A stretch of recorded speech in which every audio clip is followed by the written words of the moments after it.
FND305.5 is on conditional probability. So for the Explore question, Jess plays volleyball. The team she plays on is in a round-robin tournament with 5 other teams. The teams that they'll play against will be selected at random. Determine the probability that their first game will be against the Clippers and their second game will be against the Maroons. So if we have one team to play, that's the Clippers, out of a total of 5 possible teams we could play, and then for our second game we've got one team to play, which is the Maroons, out of 4 teams left. Multiply them together to get 1/20. You could also think of this as 3 different cases: first game, second game, and the last 3 games over the total games played. They come out to the same answer. So dependent events and conditional probability, and you can check your definitions and the formula on the board. Investigate. A computer manufacturer knows that in a box of 100 chips, 3 will be defective. Jocelyn will draw 2 chips at random from a box of 100.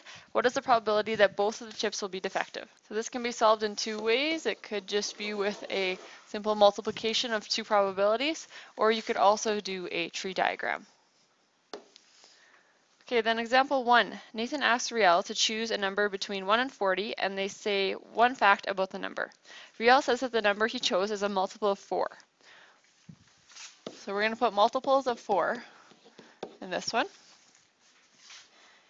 What is the probability that the number is also a multiple of 6? So now we have, according to a survey, 91% of Canadians own a cell phone.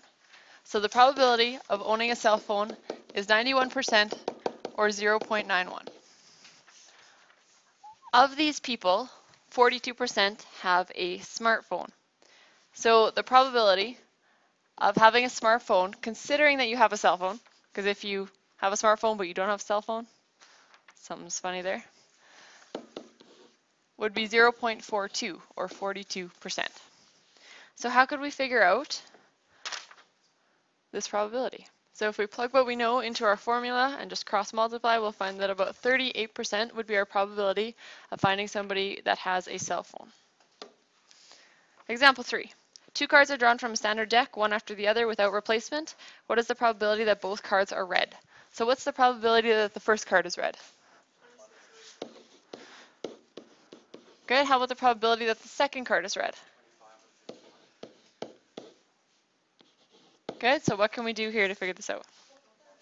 Multiply them together. Stacy is the head coach of the Ultimate Frisbee team. Based on the team's record, it has a 60% chance of winning on calm days and a 70% chance of winning on windy days. Tomorrow there's a 40% chance of high winds, and there are no ties in Ultimate Frisbee. What is the probability that Hillary's team will win tomorrow?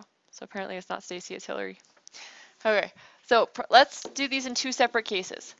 Let's do case 1 is if it's windy, and case 2 is if it's not windy. So what is the probability of it being windy tomorrow? Which is 40 out of 100. What is the probability of them winning if it's windy? 70 out of 100. So this event is based on this event happening. So we multiply them together to get 2,800 over 10,000, which is 28%. But then case 2, the probability of it not being windy. Good, is 60 over 100. And how about the probability of them winning if it's windy? Sorry, if it's calm, sorry. 60 over 100, which is 3,600 over 10,000, or 36%. So now we've got these 2 different probabilities for these 2 different cases. So what do we do? We add them together. Good. Remember that when you have different cases, we can add up the probabilities. So we add these up, and the total is 28% plus 36% to get 64%. Is their chance of winning tomorrow, whether it's windy or not windy?